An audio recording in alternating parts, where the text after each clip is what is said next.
భేటీగా ప్రస్తుతం AP deputy CM Pawan Kalyan మాట్లాడుతున్నారు. Live చూద్దాం. ముఖ్యంగా గ్రీన్కో కంపెనీ వాళ్ళ హెడ్ ఉంటారు ఇప్పుడు. అంటే ఈయన చాలా చిన్న స్థాయి నుంచి వచ్చిన వ్యక్తి. ఈయన ఒక విద్యార్థిగా స్టార్ట్ అయ్యి మన యూకే లాంటి చోట్ల పనిచేస్తూ ఆయన విజన్ ఈ రోజున దాదాపు భారతదేశానికి 2.5 లక్షల కోట్లు పెట్టుబడి తీసుకురాగలిగారు ఆయన ఈరోజు. సో మేము ఇన్వెస్ట్మెంట్ ఫ్రెండ్లీ అన్న కంపెనీ అంటే ప్రభుత్వం అనే ప్రాసెస్లో ఇది ఒక మేజర్ ఒక ఇష్యూ ఏమొచ్చిందంటే 365 ఎకరాలు చిన్న ఇష్యూ ఉంది బిట్వీన్ రెవెన్యూ వాళ్ళదేను అలాగే మొత్తం ల్యాండ్ 365 హెక్టార్స్ వీళ్ళు ఆల్రెడీ ఫారెస్ట్ ల్యాండ్ కొన్నారు. సెంట్రల్ గవర్నమెంట్ పర్మిషన్ ఇచ్చింది. 365 హెక్టార్లు ఫారెస్ట్ ల్యాండ్ కొంటే దానికి నేను మొన్న రివ్యూలన్నీ చూస్తున్నప్పుడు ఫారెస్ట్ డిపార్ట్మెంట్ రివ్యూస్ చూస్తున్నప్పుడు కూడా దానికి అంటే మనం ఉదాహరణకి ఒక ప్రాజెక్ట్ కోసం నేను ఎక్కువ సంతకాలు పెట్టేది ఫారెస్ట్ డిపార్ట్మెంట్లో. ఫారెస్ట్ గుండా మన పైప్ లైన్లు వేయాలన్నా మన ఇరిగేషన్లో ఏదైనా పైప్స్ వేయాలన్నా లేదంటే ఎలక్ట్రిసిటీ వేయాలన్నా ఫారెస్ట్ డిపార్ట్మెంట్ పర్మిషన్ ఇవ్వాలి. సో ఎక్కువ సంతకాలు దాంట్లో ఉంటాయి. ఒకసారి ఇంక్లూడింగ్ గవర్నమెంట్ డిపార్ట్మెంట్ ఏదైనా సరే నేను ఒక 2 ఎకరాలు మేము ఒక చిన్నపాటి ఒక అడుగు తీసుకున్నా కానీ ఇంకో అడుగు వేరే చోట ఇవ్వాలి. ఇది చాలా ప్రత్యేకించి ఉంటుంది. అంటే కాంపెన్సేటరీ యాక్ట్ ఉంటుంది. అంటే మీరు ఒక ఎకరం ఫారెస్ట్ని మేము మీకు పబ్లిక్ అవసరాలకు కానీ పారిశ్రామిక అవసరాలకు కానీ మనం ఇస్తే ఎగ్జాక్ట్ ఇంకొక 1 ఏకర్ ఫారెస్ట్ కొని ఇవ్వాలి ఇక్కడ. సో వీళ్ళు ప్రత్యేకించి 365 హెక్టార్లో ఫారెస్ట్ అవసరం ఉందనేది కేంద్ర ప్రభుత్వానికి తెలియజేసినప్పుడు ఇవన్నీ స్టేట్ల పరివ్యూ కింద రావు. ఇది కేంద్ర ప్రభుత్వం ఇవ్వాల్సినవి ఇవన్నీ. సో కేంద్ర ప్రభుత్వం ఆ రోజున 365 హెక్టార్లు వాళ్ళకి ఇచ్చారు. దానికి కాంపెన్సేటరీగా 365 హెక్టార్లు గ్రీన్కో కంపెనీ ఆల్రెడీ నెల్లూరులో వాళ్ళకి కాంపెన్సేటరీ ఫారెస్ట్ ఇచ్చారు. అది 36 కోట్లు పెట్టుబడి పెట్టి ఖర్చు పెట్టి వాళ్ళకి ఇచ్చేసారు. ల్యాండ్తో పాటు ఇంకా అదనంగా అంటే ఫారెస్టేషన్ కోసం మళ్ళీ ఒక 36 కోట్లు అదనంగా ఇచ్చారు. ఇదొకటి ఉంది. అలాగే డిస్ప్యూటెడ్ ల్యాండ్లో మనకి ఏంటి ఇక్కడ ఇందులో ఒక ప్రత్యేకంగా ఏమనిపించిందంటే రెవెన్యూ డిపార్ట్మెంట్ 45 హెక్టార్లు ఇది ఇష్యూ ఏముందంటే ఫారెస్ట్ డిపార్ట్మెంట్కి రెవెన్యూ డిపార్ట్మెంట్కి చిన్న ఇష్యూ ఉంది. ఈ 45 హెక్టార్లు ఇది రెవెన్యూ డిపార్ట్మెంట్ అని చెప్పేసి రెవెన్యూ వాళ్ళ దగ్గర ఉంది. ఈ దీంట్లో మొత్తం అప్పుడు ప్రభుత్వం ఇచ్చేసినప్పుడు మొత్తం సవ్యంగా ఇచ్చేశారు. 45 హెక్టార్లు ఇచ్చేశారు భూమి. ఇస్తున్నప్పుడు దాంట్లో ఈ dispute between forest department and revenue డిపార్ట్మెంట్లో 45 హెక్టార్లు మీద మాదా ఉంది. ఇది 1962 నుంచి దాంట్లో ఒక 10 ఎకరాలు 12 ఎకరాలు పట్టాలు కూడా ఇచ్చేశారు. అప్పుడు సక్సెసివ్ గవర్నమెంట్స్ అని 1980 దాకా ఇచ్చుకుంటూ వెళ్ళారు. దీంట్లో వైలేషన్ ఉంది లేదు 45 హెక్టార్లు డిస్ప్యూటెడ్ ఆల్రెడీ వాళ్ళు ఇచ్చేశారు. రెవెన్యూ శాఖ ఇచ్చేస్తుంది. మిగిలిన 11 ఎకరాలు 49 సెంట్లు మటుకు రైతుల దగ్గర తీసుకున్నారు. అది ఈ ఇది వర్క్ స్టార్ట్ చేసేటప్పుడు ఇది ప్యూర్లీ రెవెన్యూ ల్యాండ్ కింద ఉంది, ఫారెస్ట్ ల్యాండ్ కాదనేది ఈ పని చేసేటప్పుడు ఇది డిస్ప్యూట్ బయటకు వచ్చింది. అది నేను ఛార్జ్ తీసుకున్నప్పుడు నా దృష్టి నేను అప్పటి నుంచి దీని మీద మాట్లాడుతూ ఉంటే ఇది నేను మొత్తం పరిశీలించడానికి వచ్చాను ఈ రోజున. ఇది మేము ఏం తెలియజేసామంటే కేంద్ర ప్రభుత్వానికి కూడా ఇది మీరు సార్ట్అవుట్ చేయండి, ఒకసారి మీరు కూర్చోబెట్టి ప్రిన్సిపల్ సెక్రటరీ చీఫ్ సెక్రటరీ గారికి ఫారెస్ట్ అలాగే రెవెన్యూ సెక్రటరీ గారికి ఇలా కూర్చోబెట్టి మంత్రివర్గం కూడా తెలియజేసాం ఈ చిన్న డిస్ప్యూట్ ఏదైనా ఉంటే కరెక్ట్ చేయమని. ఇది ఏమైపోతుంది నేను ఈ సైజ్ ఆఫ్ ద ప్రాజెక్ట్ చూసినప్పుడు నాకు ఒకటే అనిపించింది. ఆఫీసుల్లో కూర్చొని రివ్యూ చేయడానికి సైట్లో కూర్చొని రివ్యూ చేయడానికి ఒకవేళ ఏదన్నా ఒక వైలేషన్ ఏదైనా ఉన్నా కానీ యాజ్ ఆన్ టుడే నాకు ఇది డిపార్ట్మెంటల్ ఇష్యూ ఇది అది సార్ట్అవుట్ చేసుకుంటే అసలు అది కూడా ఉండదు. బట్ నాకు అనిపించిందంటే ఏమాత్రం ఇష్యూ లేకుండా ఈ స్థాయికి ప్రాజెక్ట్ని తీసుకురాగలిగారంటే నిజంగా they have done a commendable job. Me team చాలా అద్భుతంగా చేశారు. ఇది అంటే సైజ్ ఆఫ్ ద ప్రాజెక్ట్ అంటే నాకు మొత్తం చూస్తూ ఉంటే మనకు భారతదేశంలో ఈ స్థాయి ప్రాజెక్ట్ ఎక్కడ లేదు. అమెరికాకి ఎక్కడ వెళ్తే హూవర్డ్ డ్యామ్ చూస్తే నాకు అది ఆ స్థాయికి అనిపించింది. చాలా ఓవర్వెల్మింగ్ అనిపించింది. చాలా అద్భుతంగా చేశారనిపించింది. That shortest time possible. చాలా అత్యంత తక్కువ వ్యవధిలో చాలా అద్భుతంగా నిర్మించారు. ఇది ఇట్స్ అ గ్రేట్ వర్క్. మొత్తం అన్నీ చూశాను మొత్తం లోపలంతా. ఇది భవిష్యత్తులో కూడా ఇందాక మన జనార్దన్ రెడ్డి గౌరవ మంత్రి జనార్దన్ రెడ్డి గారితో కూడా మాట్లాడుతూ ఇది భవిష్యత్తు మన కలెక్టర్ గారులు ఇద్దరితో మాట్లాడుతూ ఉభయ జిల్లాల కలెక్టర్ గారులతో మాట్లాడుతూ ఉంటే ఒకటే అనిపించింది, దీన్ని భవిష్యత్తులో ఇంక్లూడింగ్ ఫారెస్ట్ డిపార్ట్మెంట్తో కూడా నేను మా ఉన్నతాధికారులతో మాట్లాడి ఇది చాలా గొప్ప సైట్ సీయింగ్ ప్రాజెక్ట్ అయిపోద్ది ఇది. అలాగే ఇది చాలామంది ఒక గ్రేట్ ఎడ్యుకేషనల్ టూర్ అవుతుంది ఇది.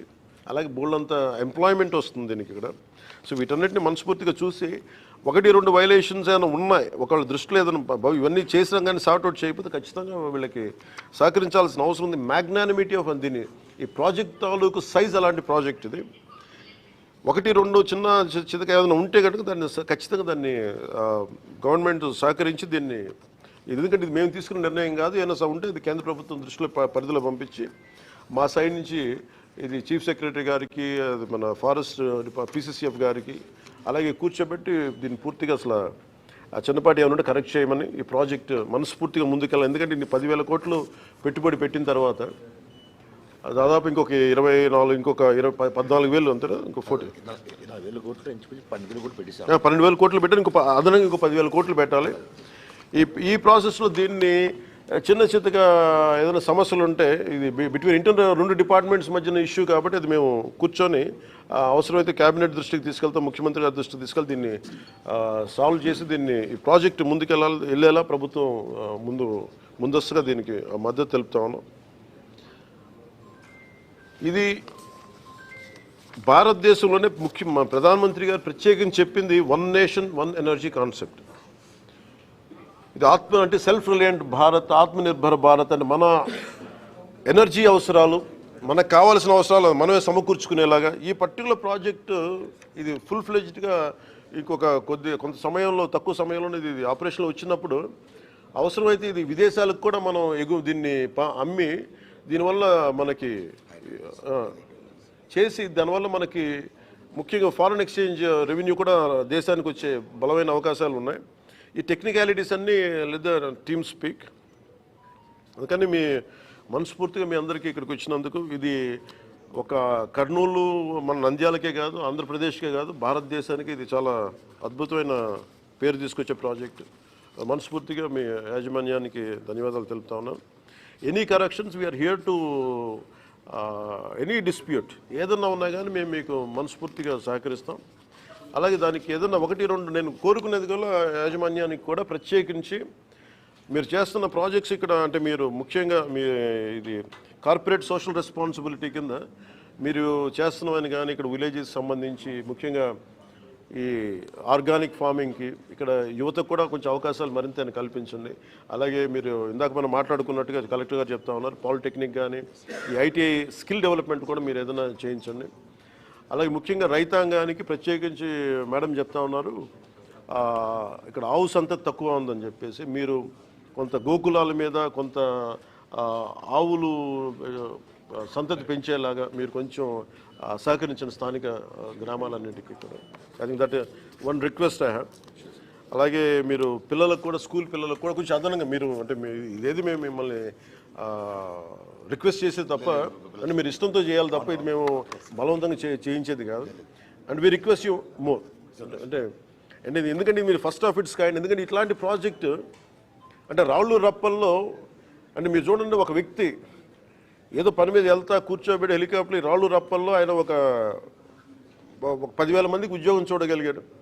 ఒక 40,000 మందికి ఈ రోజు చూస్తే నాకు చాలా ఆశ్చర్యం వేసింది. ఎక్కడో అసలు దారి కూడా లేదు, హెలికాప్టర్ అసలు దారి ఏం కనిపించలేదు. కానీ 40,000 మందికి దాదాపు భవిష్యత్తులో ఇంకొక 10,000 మందికి డైరెక్ట్ ఉపాధి కల్పించడం, ఇవన్నీ రాళ్లలో రప్పల్లో ఇంత ఉపాధి అవకాశాలు చూసినందుకు మనస్ఫూర్తిగా గ్రీన్కో కంపెనీ యాజమాన్యానికి మనస్ఫూర్తిగా నా ధన్యవాదాలు. Whole heartedly.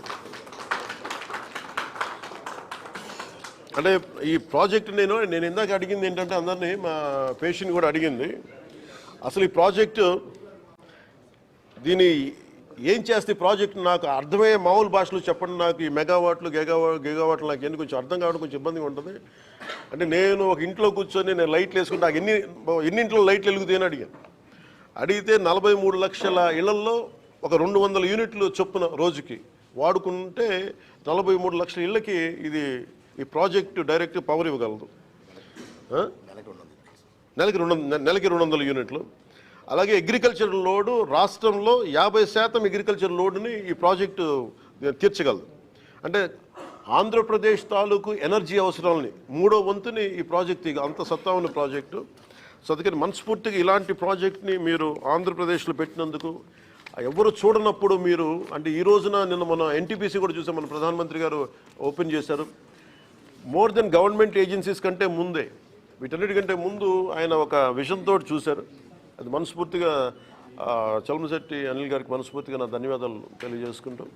అలాగే సంపూర్ణంగా మేము ఏదైనా ఇష్యూ ఉంటే ఫర్దర్గా మా డిఎఫ్ఓ గారు కూడా ఇక్కడే ఉన్నారు, నా దృష్టికి ఆవిడే తీసుకొచ్చారు. ఇది కొంచెం పారదర్శకంగా we are here to encourage. At the same time any corrections ఉంటే మీరు ఏదైనా కొంచెం పెద్ద మనసుతో కొంచెం సహకరించండి, మేము కూడా అలాగే సహకరిస్తామని తెలియజేసుకుంటాం. థ్యాంక్ యూ అండ్ జై హింద్.